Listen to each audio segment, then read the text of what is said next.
Hello and welcome to Your Financial Wellness. My name is Tahuti Sema Dishman and I'll be your host.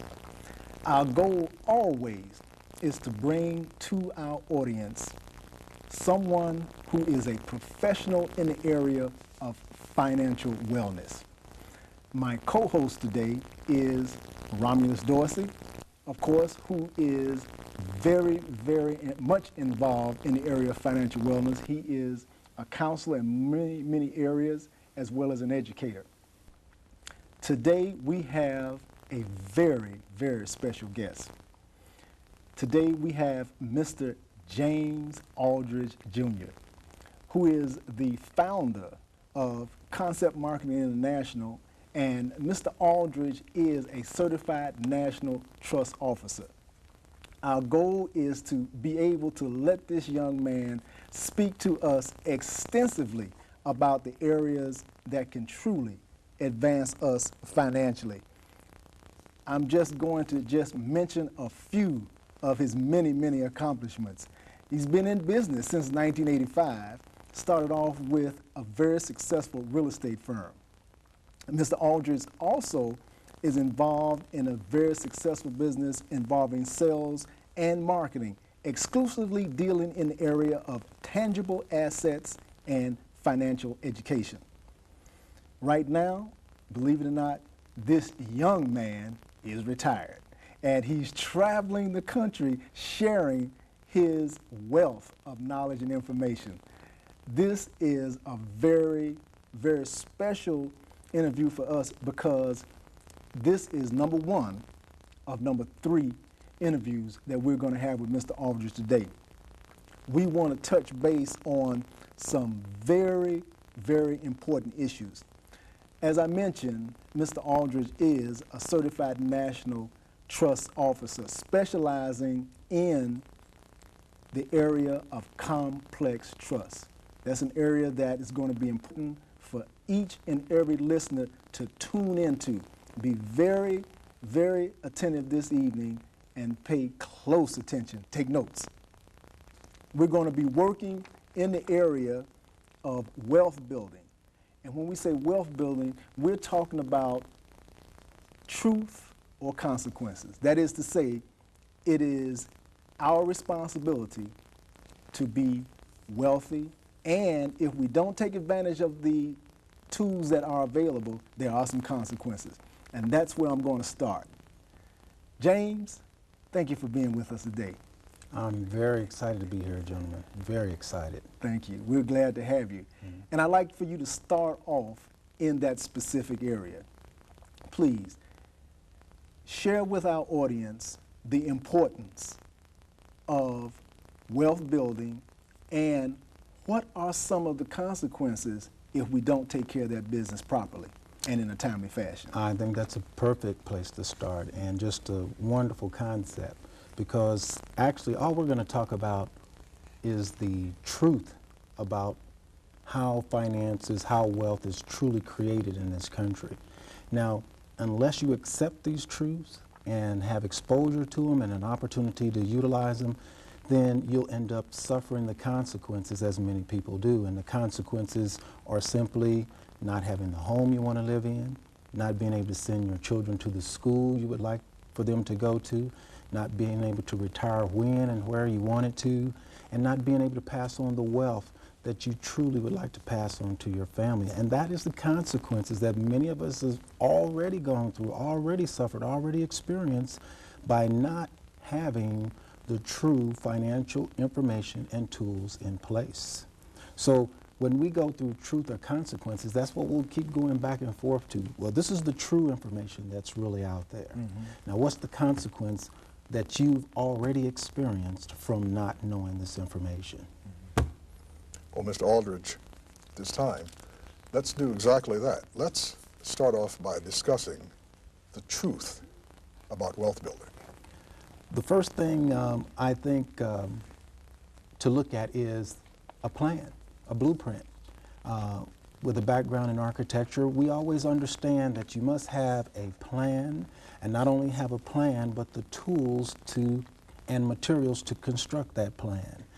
Too many times we're in front of information and they leave out one of those elements. They have a perfect plan for you, but no tool. And then when they have the tool and a plan, they have no materials. So we try to combine all three of those with our educational system in giving a person a plan, the tools, and the material to build that plan. There's 6 key elements that you must focus on for true wealth building in this country. And as you look at the portfolios of the elite of the wealthy, you will see they mimic these 6 items verbatim. The first is owning a business of your own. Okay. I've never seen wealth created by working a 9-to-5 job. Now, even if you do have a 9-to-5 job, that doesn't mean that you can't still create wealth. Simply put, start some type of a small, unobtrusive business in order to get the same advantages of having a business of your own. Second is, you've been told this since you've had your first piggy bank, and that is you need to save a little money every month. Okay. And even though people have been told this over and over again, you'd be surprised at how little saving goes on in this country. As a matter of fact, you know, you're even promoted and paid not to save. You know, they want you to invest instead of saving. Thirdly is investing properly. Simply put, when we're talking about investing properly, making sure you are exposed to the true investment vehicles that exist in this country that can give you the rates of return and the security necessary to set up separate college accounts, retirement accounts, monthly incomes, and the most important reason for investing is to generate some type of an income that's separate but equal to or greater than what you're earning on your primary occupation or business. And that way, layoffs, job changes, it won't affect your family's financial status. Now, without the proper tax position, which is our fourth aspect, without the proper tax planning, it will disappear as quickly as you put it together. And most people know that and just have experienced that recently through tax time. And they're always coming to April 15th, April 16th, and man, if I just knew something different to do. So that's why we're here, to share something with you different to do. Not knowing that there are extreme tax advantages for businesses, not for individuals with jobs, but for businesses. So how can we access that as a W-2 wage earner? How can we access that as a business owner, not having the true financial information we need? It's just amazing how many people do not realize the charitable giving aspect of building wealth. There's not a person of wealth that does not have some type of charitable program in place. Yet you will find that just as myself, it seems like the more I seem to give away, the more that comes back to me. And of course, we have bishops, pastors, ministers all across the country. Of course, they will share with you that profound benefit of giving, of course, with all the blessings that come with that. Our job is to add on that truth that's been hidden from us, that it is financially profitable to give money to charity. And the government even promotes this. You can make a lot of money giving away money. Charitable giving in this country accounts for an enormous amount of individuals' wealth. And the one thing you don't want to have happen is when you die, all of a sudden, all that you spent your life working for, a half, sometimes 2/3 of it, ends up going to the state and federal government simply because you had no estate plan in place. Now, don't think just because you've been told, you know, you should have a will. Oh, I don't have a will, I'll get around to it. Don't worry about it. There is an estate plan in place for you already. Our United States government has that. And I don't think you'll like that plan versus constructing one of your own. So with those 6 aspects, as long as all 6 aspects are within that process, that blueprint, that plan, that material, you can only do one thing: achieve the wealth that you are after. That is great news. At the same time, it's quite a mouthful. Yes, it is. That's an awful lot. Now, I'm aware of the fact that you are involved in consulting with some of the wealthier families in this country, giving them the ability to work through the system in a manner that you've just spoken with. Correct. Now, in that experience that you've gained and being able to really assist those families, let's take a little bit of that knowledge and share it with us. What's the next big step in being able to really set a family's wealth on track? The first aspect is you must have some type of a separate source of income coming in. Your job will never pay you what you feel that you're worth. Amen.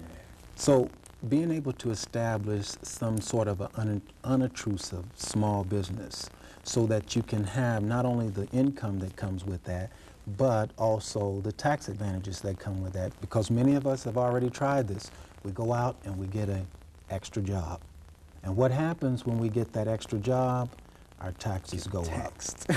Correct? Yes. So we never seem to move ahead even with the second job, but that second job at the same time is doing something that, you know, I don't have a concept of that today. What is it doing? It's pulling time away from the family unit, because you're out there on another 8 to 10. What does that mean that's going on at home with the children, with the wife, with that relationship, versus starting some type of a small business? Now, there are tax advantages that you have from just having a small business right out of your home, so that as you generate this income with the tax advantages, now you can actually move ahead.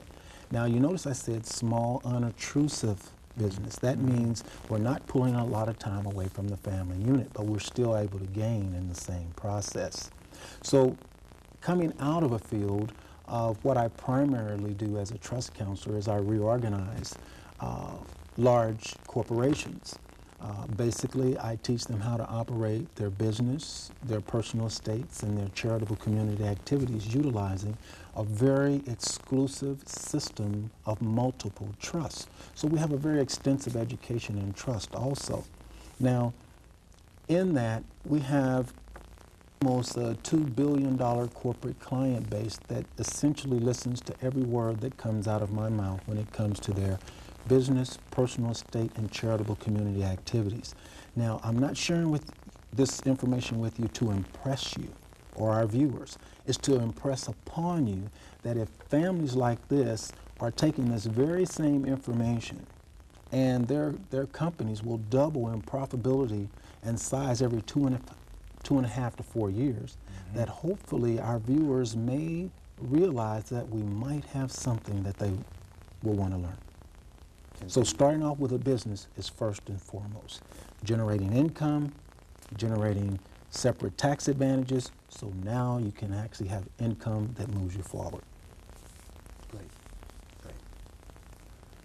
Now, this is something that is within the reach of the average working person.